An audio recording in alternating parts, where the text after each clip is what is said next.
So good afternoon. Thank you for joining us again today. Today's webinar, we are exploring those career opportunities in beauty. We're going to be having discussions about what's entailed within that in industry, and also looking at the sort of the career potentials, just how big that industry as well. I am joined today by two of my colleagues. I'm joined by our careers advisor, Roger Worton, and also Nadia Brown, our vocational tutor as well. Roger, can I get you to say a few words before we start today? Yes, of course. My name is Roger and I'm the Careers Advisor for Pathway Group. In the main, I work with the apprentices and the learners to help them in their career pathway, not just while they're with us, but to also look forward to where they want to go. I offer information, advice and guidance, which I hope is impartial, but at the same time knowledgeable. And that's what I do. Nadia? Yeah, so I'm Nadia and I am a beauty tutor at Pathway Group. So I teach mainly the combined level 3 diploma in beauty therapy skills, teaching the required units to my learners and also giving them advice for industry, as my background was working in a beauty salon before going into teaching. Brilliant. I'm glad that you've just mentioned there a bit about your history. Can I just put you on the spot to ask you a bit about that history? Because obviously it all helps people to sort of learn, develop and grow, isn't it? Obviously their knowledge for the beauty industry. Yeah, so I started way back when I was at school, very torn between wanting to do either teaching or beauty therapy. Beauty therapy mainly because my mum ran a electrolysis hair removal clinic, which did no beauty at the time. It was all hair removal, but there was an opportunity and there was a room to rent there. I was very tired, like I said, didn't know which way to go. I was always very academic at school, so teachers were pushing me more towards university, English in particular. But I don't know, there was just a little bit of something in me that wanted the beauty side, and I think that working for yourself as well. So, and I think the point of saying that is because a lot of people do come into beauty. There might be those of you out there thinking this now that are completely undecided of which way you want to go in life, which way you want your career to go. And I found that beauty is so varied and it gives you so many options. So I went off to college, still completely 50-50 on which, but I just thought the beauty course was a year. If I like it, then I'll do the year. I've always got that qualification fall back on. Ended up loving the course, did 3 years. So within my last year at college, my course was a couple of days a week, which runs very similar to how it would be at Pathway. I had a part-time job and then for 2 days, and then in between, wherever I could, I started building my clients up. Got to the point, which is a great point, where you think I'm too busy for my part-time job. So I left my retail job. Went all in with my beauty.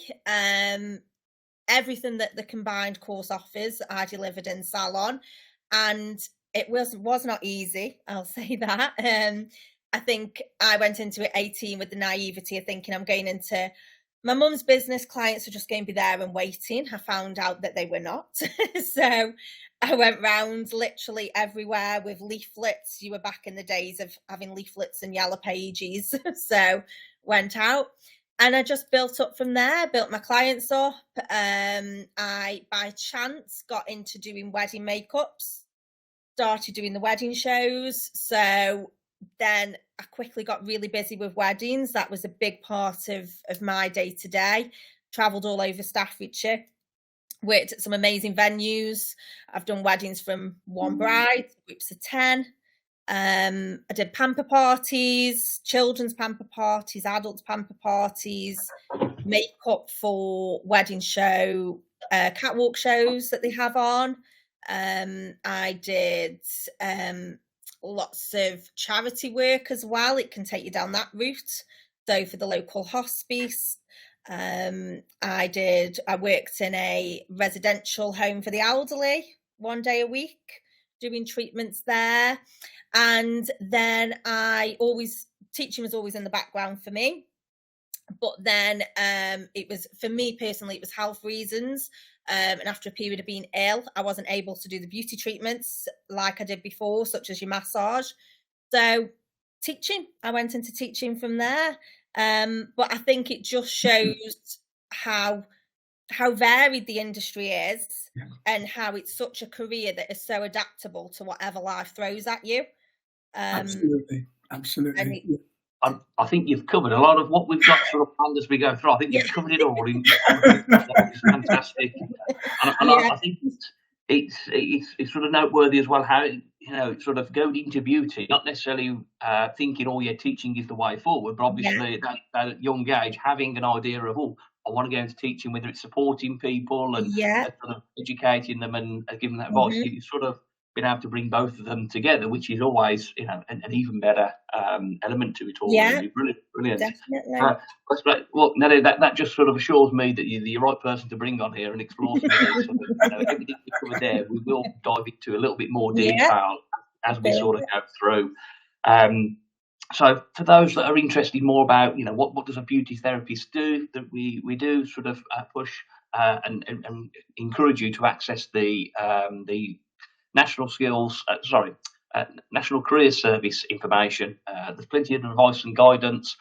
There's lots of useful resources to look through on there. You can scan the QR code. It gives you that overview of those sort of job profiles, the courses, the qualifications are available as well. And obviously, we're going to go through and have a conversation in regards to sort of beauty therapy and those sort of way forward. So if we start off, first of all, I know a lot of people like to know what the wage expectations are. They also look at, what are the hours going to be as well. So according to the National Career Service, it is between 16,000 and 25,000 and 30 to 40 hours per week. But it all depends on sort of those customers' demands. Can I put a question to yourselves? Would you say that's about right? Is that what sort of people are experiencing? What are your thoughts on those figures? I think it depends on the location in the country that you're at. Obviously, in the southeast, both the starter and the experienced pay will be significantly higher than other areas of the country. There are exceptions to that. Shall we say in the northwest, Manchester, maybe in Leeds, and certain areas they may be a little bit higher because of the kind of people that live there and the expectations of what they want delivered. But it's a good indication. Yeah. What would you say, Nadia? Yeah, definitely. I think it's and it's looking at where you're going to work as well. Obviously, if you're find throughout your course that massage is more your side and you work in a spa, depending on which spa it is, they often do tend to pay more. A lot as well, you might find you earn extra on commission, whether that be tips from clients, whether that be if you've hit targets. If you become a senior therapist, you might gain a higher salary as well. Also, obviously, we've got the self-employment side, which a lot of the beauty industry is made up of self-employment now. If that is the case, then you probably have the potential for earning more. Obviously, you will get lots of advice on your course about this. It doesn't work out that that's your take-home pay, but you are definitely in a position to be earning a good, say, 3 to 4, maybe possibly £500 for about 3 hours work. Obviously, you need to work out what you're taking off that stock. So don't go full excited and think I'm taking all that home. But you have got the potential for earning yourself a good living from this industry. Sure. And the same with the working the hours per week and the weekends. With some people, it would be more formalised, so not necessarily 9 to 5, and no working on Mondays maybe, but there will be. But in other areas, there's extreme flexibility, particularly if they're doing like weddings, bridal wear, events, and stuff. Yeah, definitely. And I think it's what people want to get out of it, isn't it? I think if you want that, so if you want the security of knowing what wage you've got coming in every month, go for a salon, go for a spa. You'll know what your hourly rate of pay is. Sure. a lot are targeted in salons as well, so there is always the opportunity for an extra, like I say, through commission. If you want to go self-employed, obviously the more that you put into it, the more you're going to get paid, but Sure. you've got that flexibility of being able to work around childcare commitments, or That's right. you could work, you may be in a part-time job and you can build, you've got that stable pay from your part-time job and build your clients up as you go. Sure. Excellent. Yeah. Oh, thank you for the insight there, both. Okay, so sort of moving through. So again, information from the National Career Service is just revising the sort of the day-to-day run-ins in terms of sort of facial treatments. It could be working with makeups or eyebrow treatments, manicures, pedicures, which I suppose is generally the typical day-to-day sort of jobs and tasks, isn't it? Really. Obviously, that sort of the location will be very different. We mentioned a couple of times already in terms of self-employment. There is those sort of opportunities to work in sort of salons or health spas as well. It depends on a lot down to the individual in terms of what they're looking to do, and then obviously there's also that sort of working from home, but then also visiting clients as well, which is all that they're sort of opportunities to earn those monies. But as I say, all that information is available on the National Career Service site. If you go back slightly, you can scan the QR code, and there's plenty of information as we go through. So a question out to you both then. So just how big is the industry? Well, it is a tricky one, as I mentioned before we started, really, that the definition of the beauty industry, whether you include hair and beauty or whether beauty includes buying stuff off the counter, really, it's a tricky one to actually determine. But one of the closest estimates is the hair and beauty industry is worth over £4.5 billion. The last measure was 2 years ago. Obviously, with the pandemic and everything else, it's changed. Well, I say significantly, it's changed. Things are getting back to, in inverted commas, normal now. But if we say about £4.5 billion a year, in compared to some industries, that might not seem very large, but it is a significant size of the UK industry. What we tend to also measure is looking at the number of people that are employed in there as well. And for the moment, I've just lost the figures. Was it 48,000 people are in, about 48,000. Again, these figures, they are difficult to estimate, really, because particularly self-employed, those figures aren't always accurate, I'm afraid. But I think we can all agree, whenever you go down sort of your typical high street, you always go past a sort of a beauty salon, or if it's a hairdressers or barber shop now, that there are a lot more of these sort of smaller independent sort of organisations are out there, which is just showing that people are have that entrepreneurialism and being able to set themselves up and establish these types of businesses, really. I think with all these sort of different opportunities, we've mentioned a couple, or sorry, yourselves have mentioned a few already in terms of sort of the proms, the weddings, the makeups, and what have you. All these sort of services, and they combine together, it does make that opportunity of being a fantastic and a very big industry at the same time, with a lot of it leaning over into other industries. We've mentioned about sort of weddings. There's particular times of the year where we have wedding seasons, so they're more popular, but these can sort of be ongoing here, really. Nadia, is there any insight that you can give us on to just how big the industry is? I mean, obviously, you've worked in it for a number of years. I think definitely, just from the time I've been in the industry, seeing a growth. Just my local area, when I first started in beauty, there was a couple of salons. Sort of in Hanley, where I am, there was a few salons, and again, I think another good point, they were all long-standing salons. The business I worked in, we'd been open, I think, 50 to 55 years, all being owned by women, and who had worked there had then taken on when one had retired. But obviously, over the years, there is so many salons now. But you've seen a change going from there being sort of salons that do everything to now we've got people that have chosen what is their specialist areas. So you've got dedicated nail bars, you've got dedicated lash and brow bars, dedicated massage salons. It's so varied now. And you've only, I think, like you said, Martin, you've only got to walk down a high street and you can see perhaps 4 or 5. You're not seeing one like you used to do anymore. And I think that just shows. And as well, I have to say, I can only speak for my local area, but they've stayed open over the years. So there is the business there. This is a concern that you do get from some learners, and we do have these discussions where they are concerned, saying, but there seems so many salons, how am I going to make my own business from it? But I think it's about having your idea, ensuring your standards are high, and make sure that you're offering something different. And I think it really is an industry where there is just room for everybody. Yeah, no, I'll certainly agree with everything you've said there. So, I mean, you mentioned there about sort of the eyebrow bars and things like that. And I suppose really is, what are those sort of different careers that are available? I mean, I know we're not going to be able to cover all of them in this sort of slot that we've got, but what type of careers are there out there for people?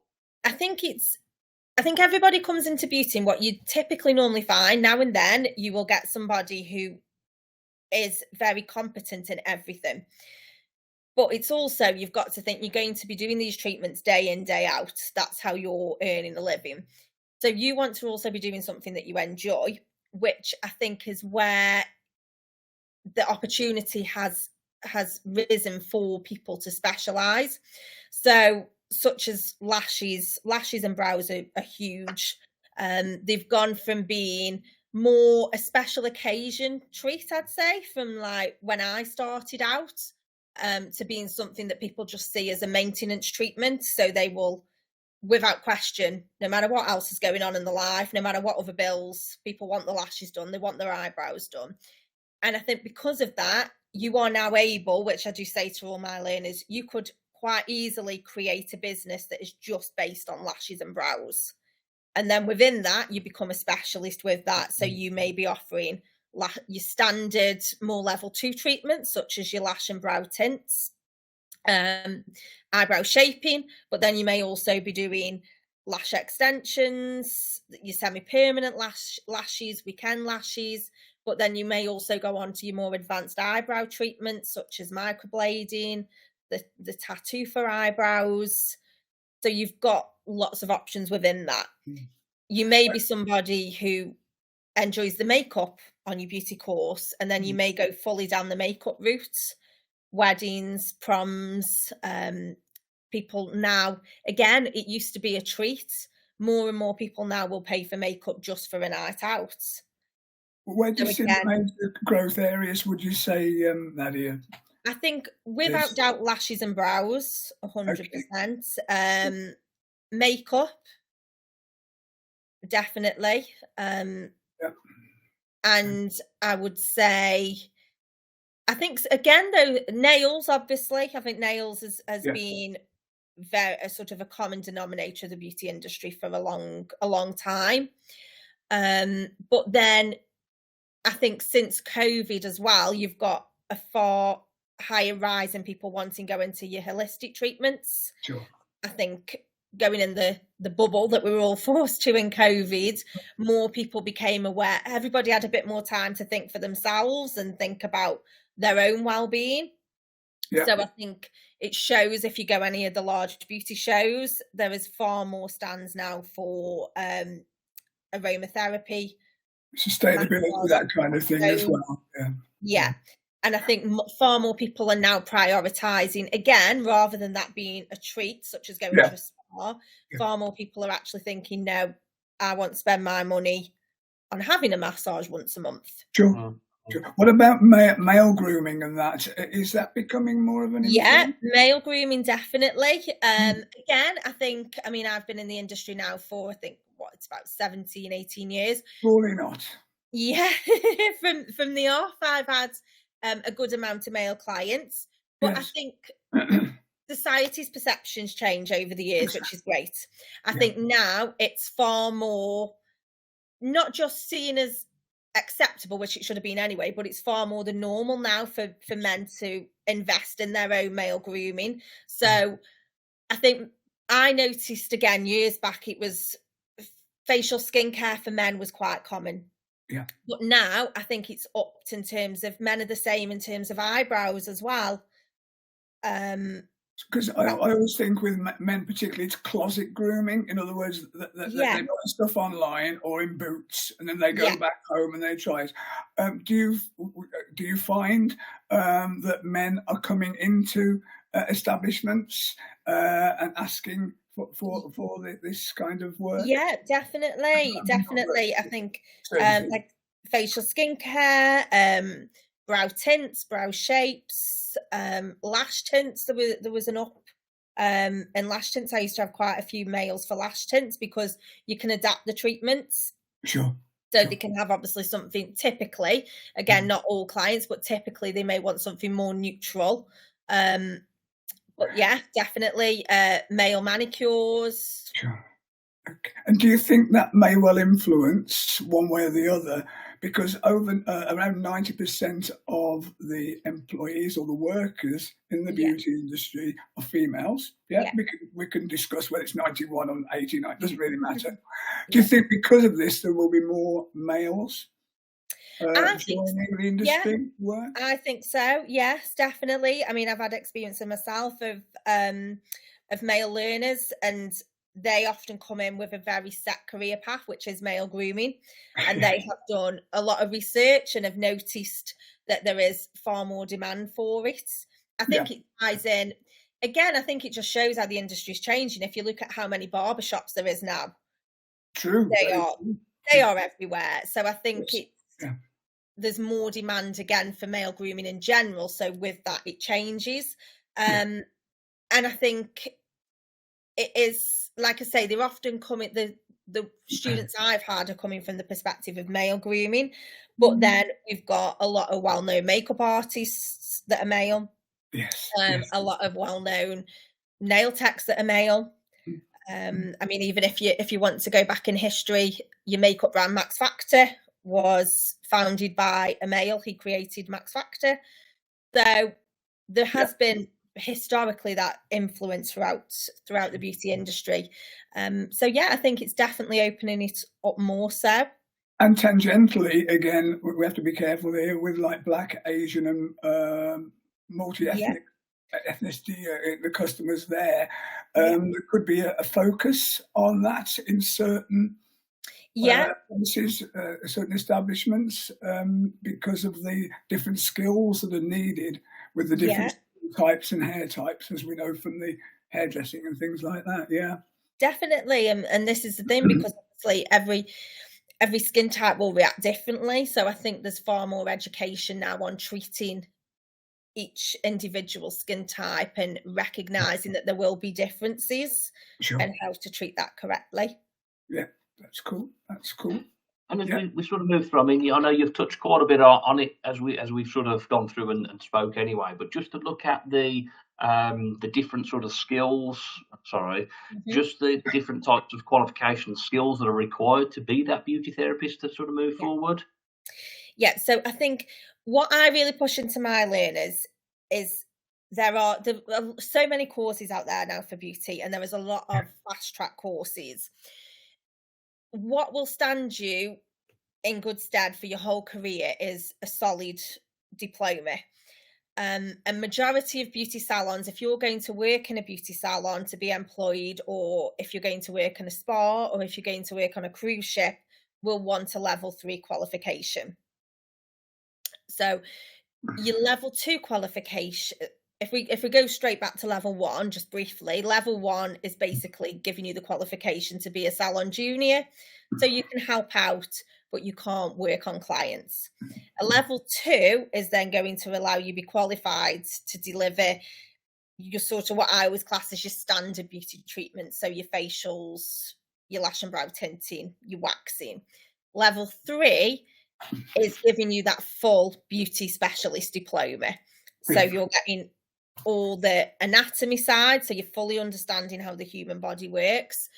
You're getting your advanced treatments, such as your body massage, your semi-permanent lashes, your spray tanning. And it's basically saying to an employer that you are really as qualified as you can be with that qualification. Not many employers will accept less than a level 3.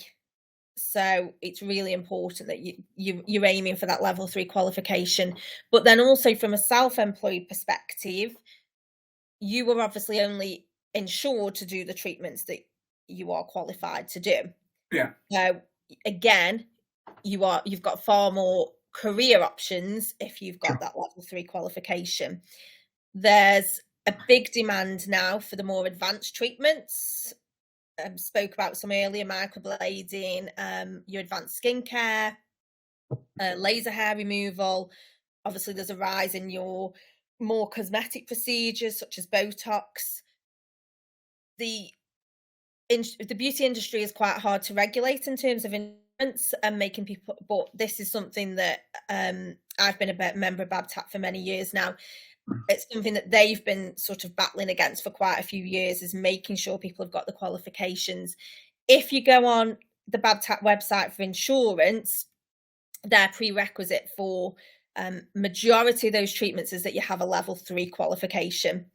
So if you've got your plan of in the future, I want to be into the more advanced treatments, which yes are high in demand, get that level 3 diploma, because then that will allow you to then do those treatments. Okay, that's cool. That's really useful, really useful. Thank you so much, Nadia. And on skills, I would say definitely be a people person. Communication. Yeah, good communication skills. But it's just such, I'm really passionate about it because it's what I've always done and I've lived it. It's such an amazing industry to be in. You're constantly learning, you're constantly challenged. The bonds you build up with your clients is incredible. Yeah. And sometimes the day, you could be working, putting your all in. Yes, you need a strong work ethic, but I've done in the past 10, 11-hour days by choice. Not that that's saying that anyone's got to do that, but the day's just flown because you've spent it, yes, doing treatments, but having a chat with people that you've known for years and making them feel better. Absolutely. Yeah. Absolutely. But things obviously, as you say, they're long days and physically tiring as well as mentally tiring, but you still need, the key thing I think is attention to detail, isn't it, really, as well? Definitely. I think always having that respect. What I always would say to my learners, and I'd say to anyone listening, I think it came for me because I started in the recession. So it wasn't the easiest time to start growing a client base. But I put special offers on. And I think maybe because I started in a recession, I always had a great respect that we all know that life isn't the easiest, and we're in a point in time now where there's a cost of living crisis, bills are going up, but I always had a great respect that each client was choosing to spend their money with me. That's right. And I think I never ever lost that. And so I do say a lot to my learners, never get complacent. Even if that person has come to you for 10 years, it only takes one treatment where you're complacent, don't pay attention to the detail, like you said, Roger, and they could be going somewhere else. So I think it's always that, and take pride in your work as well. Know that you're good at what you do and that you're building something for you and you're giving something back to people as well, but while earning a living for it. Sure. But at the same time, you've also got to respect time management, haven't you? Because you're running a business. So you can't just have a couple of cups of coffee after you've finished and pass the time away. So, I mean, whether you're working for yourself, but also for an organisation, that time management is so important. And something that they don't necessarily teach if you went to college. You could take literally all day to do, to wash and dry hair and style it. Yeah, this is it. It's a certain amount. Yeah, definitely. I think a lot about the beauty. I do, again, something that I say to my learners, a lot about working in the beauty industry is think of it a little bit like when you're having your driving lessons. I always think when you're having your driving lessons, you don't really learn, do you, till you've passed and you're out on your own. No, that's so true. I think the beauty I know at Pathway, we try and give the learners as much as we can, because it is these things, like you say, time management. And when you're training, it's great to be able to have 2 hours to do a facial. To get perfection. Yeah. But if you've got clients back to back, you can't be doing 2 hours for a facial. No. So I think we do try and give people a lot of community experience, or book them clients in back to back, which sometimes is a little bit of a shock for people. I know there's been a few of my learners that when they've finished one massage and I've said, right, you've got another one now, and they're a little bit like, what? I'm like, yeah. I'm exhausted. Yeah. But definitely time management. You know, if you're going to work mobile, you've got to think it doesn't matter what's going on, you need to be there on time. Yeah, and as things are changing and moving on, you've got to be aware of your product knowledge. Yeah, and even skill knowledge has got to be up there, really, because again, your customer in front of you. Well, my friend is doing this or having this. What do you think? And if you say, I don't know, it's not going to come across very well, is it? Really? No. This is the thing, and I think, again, just referring back to what I say to my own learners from my own experience. You get to such a happy place with your customers where they've got so much trust in you that they may come to you for a facial, for example, but because they trust you so much, they will expect you to know everything else, even if you don't offer those treatments. So that's why it's always take advantage, because the beauty industry moves so quickly. There's always new trends. Read articles online, join forums, look at social media.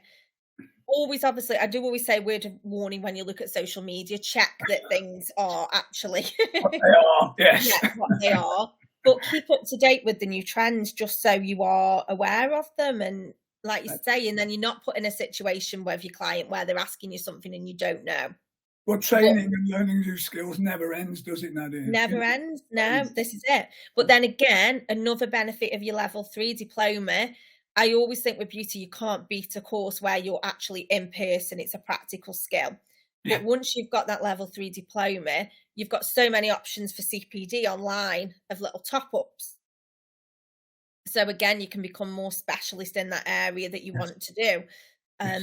It's like your massage, for example. Some people may not really like waxing, lash and brow tinting. That may not be for them. Makeup isn't always for everybody, but they may absolutely love massage. They could then go into learning pregnancy massage for cancer patients. There's so many options that they've got with it. It's just endless.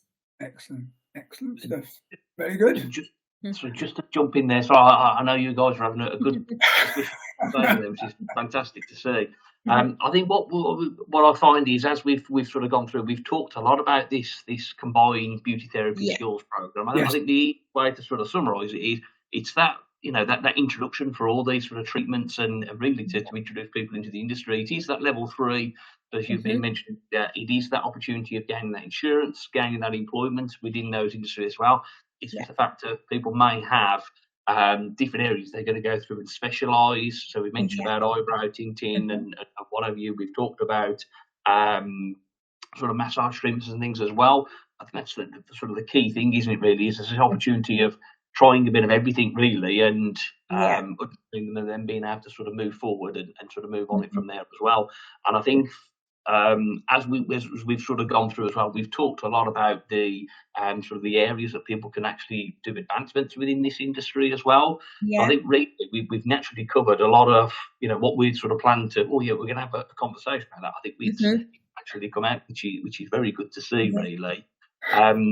So where we talk about the advancement, Nadia, you mentioned before, you started off in beauty itself. You then had that sort of a change due to personal circumstances and to move into teaching. So something you wanted to go after school and bringing beauty in there, you've been able to bring them in there as well.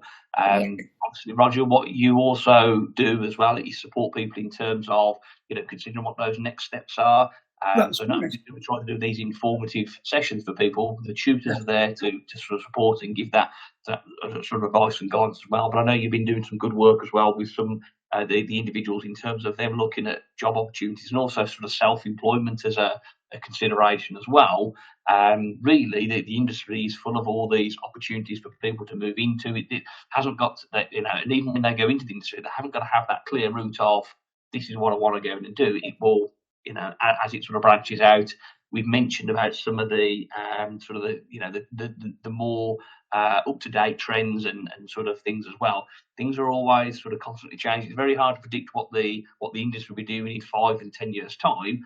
We know from looking at the information we'd be looking at is that the fact is that it's constantly growing, so there will be more jobs out there. That means there's more opportunities for people to go out and create these careers for themselves, really, and really move into the industry. But is there anything else from either yourself before we look to sort of just to wrap up at all? I think just again we've probably covered it. Just for people know that there is just so much opportunity. I think it is an area where you could probably talk for hours about the options available to people.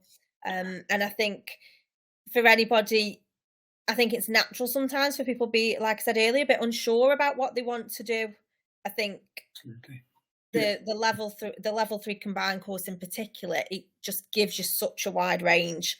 And I think, like I would say to all learners when they started, if it is that you don't like a certain area or treatment as such, that doesn't mean that beauty isn't for you. Mm-hmm. Yes, fortunately, if it's a mandatory unit, you've got to grin and bear it while you're on the course, but that doesn't mean that the industry isn't for you. It gives you areas to find your interest, and sometimes people are taken completely by surprise. I've had countless learners that come on the course with some with a very clear goal of what they want to do, and then when they actually do that, they find they don't like that, but they absolutely love something else.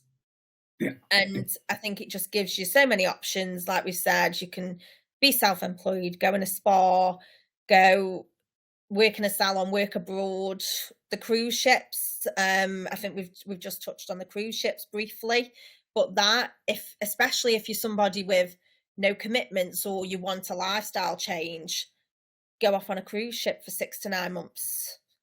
Where do I sign up? Yeah, I know, this is it. Yeah, you're delivering beauty treatments, obviously, and yes, your days will be a little bit longer, but you're seeing the world as well. One of my lecturers did that, and she had an amazing time. And I think just keep ahead of the trends and see what do you want to do. Sure. And it also fits in so well with the different lifestyles, as you said earlier. Yeah. So you haven't just got the options. There's a wide options of different types of careers, but also the way that they that you can be employed as well. As you've said, self-employment to freelancing to spa employment, and all the rest. Yeah. There's a tremendous variety within so that. Much. You could go down a more medical route if you find that on the course you enjoy pedicures. You may decide to then go off and do further training to be a chiropodist. Sure, absolutely. Well, those skills that you learn are highly transferable as well, aren't they? Yeah, definitely. You could use the customer service skills that you've learned into retail if you wanted. You know what I mean? Yeah, this is it. That kind of thing. So you can move around from that. Yeah, and then move back, obviously. And I think, but that's a good point that you've touched on, Roger, because I think that what is so great about the beauty industry, it is so fast moving. There is always new trends, but your mandatory units that you will learn are your standard beauty treatments, where the actual routine for that treatment doesn't change. So once you've learned it, hopefully, we would hope that all our learners would come along, do a course, and then go off and be able to build the career straight away. Life doesn't always happen like that. So it's definitely a course. Once you've got it, should things come up in life which prevent you can quite easily re-pick up your career in a couple of years' time. Sure. The skills that you learn on your beauty course will last a lifetime. Fair point. Absolutely. Absolutely. Yeah, that's cool. That's cool. Yeah. So as we look to wrap up on this discussion, and I do thank you both for the discussion, because it makes it more meaningful, and I'm sure a lot of people can relate to it. There's obviously a number of organisations that can provide that sort of advice and guidance. So there's National Career Service, there is the British Association of Beauty Therapists as well, and you've got the Hair Industry Authority within there. These are good sources for people to go to get the, whether it's statistics they may be looking into, whether it's their sort of career routes, or you're looking for further advice and guidance. There's these organisations, and I'm sure there are others out there as well. And then, like what we have been doing, and like we are doing at this moment in time, is the resources and the information. So we will provide sort of fact sheets and insights into particularly into the beauty therapy industry that we'll be able to share out. If you scan the QR code, you'll go through into the Careers Hub, and there's plenty of information in there. Additionally, if you would like that next step of that further advice and guidance, we do have Roger, our resident careers advisor, that's here to provide that advice and support, and to give that giving that helping hand really is that key part. So Roger, Nadia, I would just like to sort of thank you for your time and your insights. Very useful and very meaningful conversations as well, and I'm sure the learners and will sort of pick up with it and be able to relate to many of the points, and it provide a lot of insight for them at the same time. So thank you very much for your time. Thank you for inviting us. Yes, thank you.